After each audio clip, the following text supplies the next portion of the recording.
connaissez les Insoumis. Voici désormais l'après, composé de Clémentine Autain et des dissidents LFI Raquel Garrido, Alexis Corbière. Ils ont officialisé leur groupe ce matin. Quant au nom du potentiel Premier ministre, eh bien, toujours rien. La gauche semble enfermée dans d'interminables négociations. Nous allons essayer d'y voir plus clair avec nos invités. Sur ce plateau, Virginie Leguet, bonjour. Bonjour. Vous êtes éditorialiste politique pour France Info TV.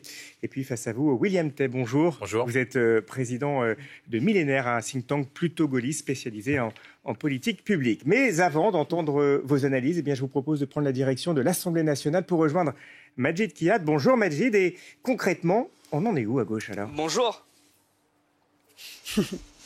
Il y a des discussions, ça avance. D'abord vous dire qu'on est dans l'incapacité de vous dire où ont lieu ces discussions parce qu'elles sont tenues secrètes, mais des éléments nous parviennent. Et ce qu'on constate, c'est qu'il y a un rapport de force au sein du nouveau Front populaire entre les socialistes et les Insoumis. Les Insoumis ont 71 sièges à l'Assemblée nationale, les socialistes 64 sièges. Et hier, les Insoumis ont proposé 4 noms de premiers ministrables. Parmi ces noms, Jean-Luc Mélenchon, Clémence Guettet, Mathilde Panot ou encore Manuel Bompard, le coordinateur national de la France Insoumise. Mais du côté des socialistes, on ne souhaite pas voir Jean-Luc Mélenchon à Matignon et on propose plutôt Olivier Faure, qui est le premier secrétaire du Parti socialiste. Les discussions, les visioconférences se poursuivent donc et un nouveau nom est sorti du chapeau. On l'a appris il y a quelques minutes puisque les communistes, Fabien Roussel en particulier, auraient proposé Huguette Bello. C'est la présidente du conseil régional de la Réunion qui a été proposée pour être cette première ministrable et vraisemblablement les Insoumis ne s'opposent pas au nom de Huguette Bello en tant que premier ministrable. Ces discussions vont donc se poursuivre.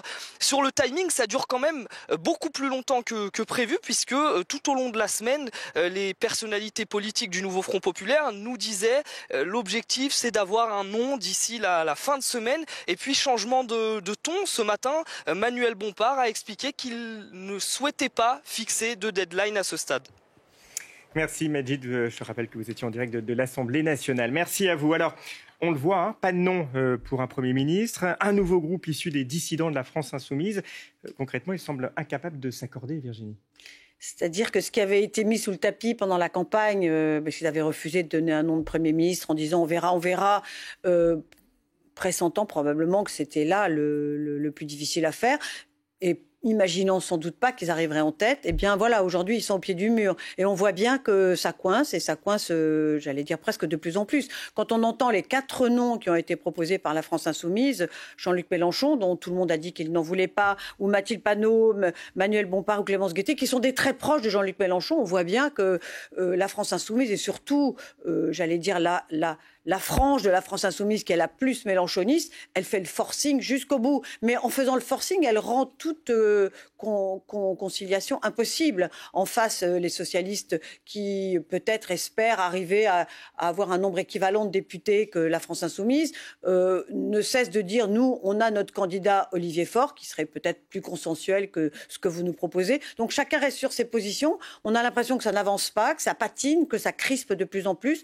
Et surtout, ce qui me semble, moi, c'est que, en fait, ils ne sont pas du tout sur la même stratégie. Le Parti socialiste veut gouverner, probablement à la tête d'une coalition. Alors, est-ce qu'elle sera étroite et réduite au seul nouveau Front populaire ou un peu élargie ? La France Insoumise, franchement, la question reste posée. Est-ce qu'ils veulent vraiment gouverner ou est-ce qu'ils se disent que eux, ce qu'ils préparent, c'est la prochaine présidentielle ? Et là, on est sur 2 calendriers complètement différents, ce qui expliquerait l'attitude provocante qu'ils ont quasiment depuis la minute où on a connu les résultats du 2e tour. Et pourtant, c'est vrai que si on écoute l'écologiste Marine Tondelier, les LFistes Antoine Léaumont ou encore Manuel Bompard, tout va bien, tout est normal. Écoutez. Je préfère ne pas fixer, si vous voulez, de deadline moi-même, parce que je sais qu'après, il peut y avoir plus de temps nécessaire pour la discussion. Ce que je sais, c'est qu'en quelque sorte, le président de la République a imposé à tout le monde un calendrier. C'est-à-dire, il dit qu'au moment de l'élection à la présidence de l'Assemblée nationale, jeudi prochain, c'est à ce moment-là, dit-il, qu'il y aura besoin de faire démissionner le gouvernement précédent. On avance, je dois le dire. Je dois dire aussi qu'on avance dans une atmosphère très constructive. C'est sérieux, c'est concentré. Tout le monde a envie d'aboutir, mais je suis désolée de vous annoncer que c'est normal que ça prenne un peu de temps parce que on est dans une situation qui est très atypique. On est en train de construire une coalition dans une culture institutionnelle française qui n'a jamais fonctionné comme ça. Et donc, c'est normal que les choses prennent du temps. On essaye de trouver une équipe gouvernementale, pas seulement un Premier ministre, parce qu'il faut aussi qu'on ait une équipe qui soit prête à gouverner le pays. Ces négociations, elles avancent, elles finiront par aboutir. Et je rappelle à ceux qui sont impatients que M. Attal, en janvier, avait mis 25 jours à nous donner la composition complète de son gouvernement. Donc ça va. L'objectif aussi, c'est que ça soit un nom qui plaise à tout le monde et qui soit en capacité aussi derrière d'élargir les majorités au sein du Parlement, parce que l'enjeu, il est là derrière. Il est comment on arrive à gouverner, parce que c'est bien d'avoir un gouvernement, c'est notre objectif premier, c'est la première mais la deuxième, c'est d'avoir un gouvernement qui peut faire passer des textes de loi à l'Assemblée. Alors on le voit, officiellement tout va bien. Et puis, figurez-vous que certains peuvent se réconcilier puisque Alexis Corbière, qui est donc dissident LFI, dit pouvoir travailler quand même avec Jean-Luc Mélenchon. Il l'a dit sur notre plateau. Écoutez. On fait la rassemble des forces politiques et évidemment que je souhaite travailler avec toutes les forces politiques et quand je dis toutes, je le souligne 3 fois, y compris avec ceux qui, il y a quelques semaines, nous avaient purgé. Aucun sectarisme. Et Jean-Luc Mélenchon, les Insoumis sont une composante du nouveau Front populaire. Alors que penser de la situation à gauche, William ? Ce qui se joue, c'est une question de grille de lecture. La France insoumise considère qu'il faut raisonner à partir des forces du nouveau Front populaire. Et comme ça a été le cas dans différentes coalitions, c'est toujours le cas. Par exemple, quand il y a des coalitions RPR-UDF menées par Jacques Chirac ou par Édouard Balladur, c'est le parti le plus puissant qui propose le nom du Premier ministre. Ce que considère le Parti socialiste, c'est que la majorité du nouveau Front populaire, donc moins de 200 députés, ne permet pas d'avoir un gouvernement stable et qu'il faut chercher des alliés. Où sont les éventuels alliés ? Chez la majorité présidentielle. Éventuellement, c'est chez Sacha Houlié qui veut créer un nouveau groupe, éventuellement chez d'autres personnes qui ont une tendance plutôt social-démocrate au sein du parti d'Emmanuel Macron. Et si par cas vous voulez assurer et élargir votre majorité, il y a plus de chances que ce soit un socialiste qui le fasse qu'un insoumis qui fait davantage figure de repoussoir, dans la mesure où les autres groupes parlementaires ont déjà dit que s'il y avait un insoumis comme Premier ministre, il déposerait une motion de censure. Mais pourtant, les insoumis font une vraie pression. Et donc là, ce qui se joue, moi je partage l'avis de Virginie Leguet, c'est que Jean-Luc Mélenchon, Manuel Bompard et Mathilde Panot considèrent que de toute façon c'est impossible d'élargir une majorité et qu'ils n'arriveront jamais à une majorité relative assez forte, donc plus de 250, plus de 260 et encore moins une majorité absolue, qu'on repartira dans une élection dans un an, voire même qu'il y ait une élection anticipée dans la mesure où la situation serait ingouvernable. Et dans ce cas-là, il faut assurer la mainmise des insoumis sur la gauche en choisissant un Premier ministre, quitte à partir en élection anticipée pour que le Premier ministre sortant puisse se présenter. Et je pense que c'est à peu près ça la grille de lecture. Donc, si je vous écoute, on est en fait dans des calculs politiques. L'intérêt du pays, il est où là ? De toute façon, depuis qu'on a changé de régime dimanche dernier, donc on est passé de la 5e à la 4e, on voit bien que chacun essaie de jouer sa propre partition. Donc au sein du groupe présidentiel, il y a une bataille entre Gabriel Attal, Gérald Darmanin, non pas pour proposer une ligne ou même pas pour proposer un nouveau gouvernement, mais pour préparer l'élection présidentielle de 2027, donc préparer la succession d'Emmanuel Macron. Au sein de LR, c'est un peu pareil. Et il y a peut-être que le Rassemblement national qui n'a pas de guerre fratricide, mais quand tous les partis se disent soit il y a une élection législative anticipée parce que de toute façon la situation est ingouvernable, donc au plus tôt elle pourrait avoir, je crois, la première semaine de septembre 2025, soit éventuellement la situation est vraiment ingouvernable, et dans ce cas-là, Emmanuel Macron pourrait éventuellement démissionner, enfin serait contraint de démissionner parce qu'il ne souhaite pas le faire à ce stade, et ce qui provoquerait une élection présidentielle anticipée, donc en moins d'un mois, et c'est celui qui partirait avec le plus d'atouts qui aurait le plus de chances de l'emporter. Vous êtes d'accord, Virginie ? On est là face à des petits calculs entre amis ? On est là face à une classe politique qui tente de se survivre à elle-même par tous les moyens, qui pour l'instant ne bouge pas, et on voit bien que toutes les tentatives, alors peut-être plus ou moins habiles, faites par les uns ou les autres pour créer des coalitions, se sont heurtées effectivement aux ambitions de chacun, aux arrière-pensées, aux postures. Est-ce que dans quelques jours, chacun devra se rendre à l'évidence que ça ne peut pas continuer comme ça et qu'il faudra trouver une solution, car après tout, quelles que soient les arrière-pensées des uns ou des autres, 2027 c'est dans 3 ans, aujourd'hui c'est 2024 et les électeurs se sont prononcés en très grand nombre, donc ils ne peuvent pas dire ce scrutin n'est pas légitime.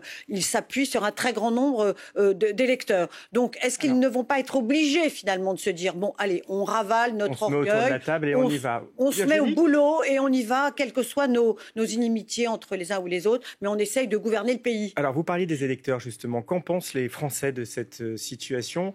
Vous allez le voir, ils sont plutôt inquiets. Hélas, écoutez. On ne sait pas où on va, c'est le flou total. Et ça, c'est ça qui n'est pas rassurant. C'est des chiffonniers, ils veulent tous le pouvoir. J'espère qu'ils s'occupent un peu plus de la France et des Français. Là, tout ce qu'il veut, c'est un siège et c'est tout. Avec le suffrage universel, on ne peut pas ignorer qu'il y a eu des gens qui ont voté à l'extrême droite et à l'extrême gauche. Personnellement, je ne suis ni d'un bord ni de l'autre. Il faut les inclure, mais je ne sais pas comment. J'ai bien peur que la France soit ingouvernable pendant au moins 3 ans. C'est-à-dire jusqu'aux prochaines présidentielles. Jusqu'aux prochaines présidentielles. Voilà. Et si M. Macron continue à tenir cette rigueur en disant c'est moi le président de la République, la prochaine fois, je pense que Marine Le Pen sera au pouvoir. Alors on voit l'inquiétude de ces Français interrogés dans la rue. William, selon un dernier sondage, c'est vrai que l'idée d'un gouvernement essentiellement rouge, rose, vert est rejetée. 7 Français sur 10 s'y opposent. Concrètement, ça veut dire quoi? On a d'un côté les fils qui disent c'est nous, on est arrivés en avant, on doit avoir les manettes. Et puis en fait, les Français, on se rend compte qu'ils sont 7 sur 10 à dire non mais nous, c'est pas ce qu'on veut. Alors il y a plusieurs grilles de lecture. De toute façon, on est passé à un nouvelle ère politique qui est marquée par la tripartition de la vie politique. C'est-à-dire que la Ve République a été créée pour ce qu'on appelle un régime bipartisme, entre la gauche et la droite, avec les différents alliés. Donc avec une majorité et des opposants. À partir du moment où vous avez une tripartition de la vie politique, donc chaque parti ou chaque bloc qui regroupe environ 33%, c'est très compliqué d'atteindre ce qu'on appelle une majorité absolue. Et la 5e a été faite pour être gouvernée avec une majorité absolue. Ça, c'est le premier point. Le deuxième point sur celui que vous évoquez, c'est que la difficulté qu'ont tous les partis politiques, c'est que c'est quasiment impossible de bâtir une majorité dans la mesure où les partis ont été élus contre un double contre. C'est-à-dire que si vous êtes de gauche, vous avez été élu contre Macron et contre le Rassemblement national. Si vous êtes macroniste, vous avez été élu contre LFI et contre le Rassemblement national. Et si vous êtes Rassemblement national, vous avez été élu contre Macron et contre LFI. Et cette posture empêche de bâtir des éventuelles coalitions, donc soit au centre avec la droite ou soit le centre avec la gauche et de la gauche avec les autres partis. C'est ça, cette situation qui rend la situation très compliquée. Donc soit ça appelle à un changement de scrutin, soit qu'un des 3 blocs prenne assez d'ascendant pour atteindre ce qu'on appelle une majorité absolue. Or, les règles des élections législatives sont assez dures avec un scrutin majoritaire à 2 tours. C'est que pour atteindre une majorité absolue, il faut atteindre au premier tour 40% des voix. Il n'y a que 2 partis qui ont atteint une majorité absolue sans obtenir 40% des voix. C'est Emmanuel Macron en 2017, mais parce qu'il bénéficie d'une configuration spécifique où, quand il était au second tour face à quelqu'un de droite, les gens de gauche votaient pour lui, et quand il était face à quelqu'un de gauche, les gens de droite votaient pour lui. Et l'autre configuration, c'était celle de 65, si je ne me trompe pas, c'est celle du général de Gaulle lorsqu'il affrontait des communistes au 2e tour. C'est-à-dire qu'en fait, il faisait toujours barrage contre les communistes, et c'est comme ça qu'il avait une majorité absolue. Donc, même si par cas on reconvoquait des élections, on aurait exactement le même résultat. On pourrait reconvoquer les élections en janvier. Donc la situation est bloquée. L'autre possibilité, je pense, qui doit être vue d'un point de vue constitutionnel, c'est que le président de la République est toujours dans les habits de la 5e. Or, on a changé de régime. Ce qui s'est passé notamment en Espagne, c'est que le roi d'Espagne a appelé le premier parti qui est arrivé en tête, donc la droite. La droite est en incapacité d'obtenir une majorité absolue. C'est ensuite après au second, donc Pedro Sanchez, qui est arrivé second, de bâtir une nouvelle coalition. Mais le président de la République n'a pas donné mandat au nouveau Front populaire de bâtir une coalition.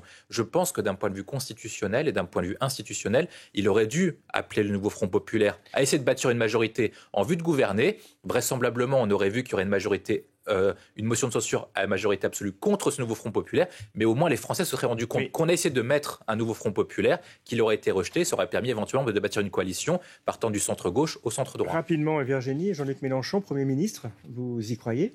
Pas une seconde. Franchement, pas une seconde.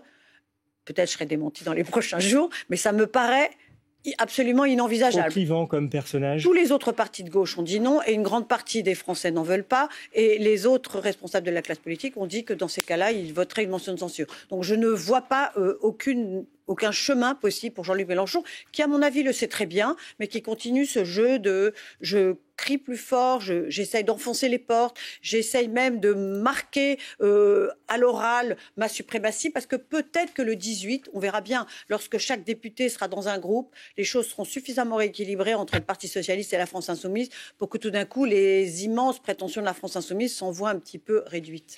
Eh bien, c'est évidemment de suivre ces aventures, entre guillemets, avec passion dans les prochains jours sur France Info. Merci beaucoup, Virginie Leguet, pour votre éclairage. Merci à vous. Merci, William Tay, également, d'être venu nous expliquer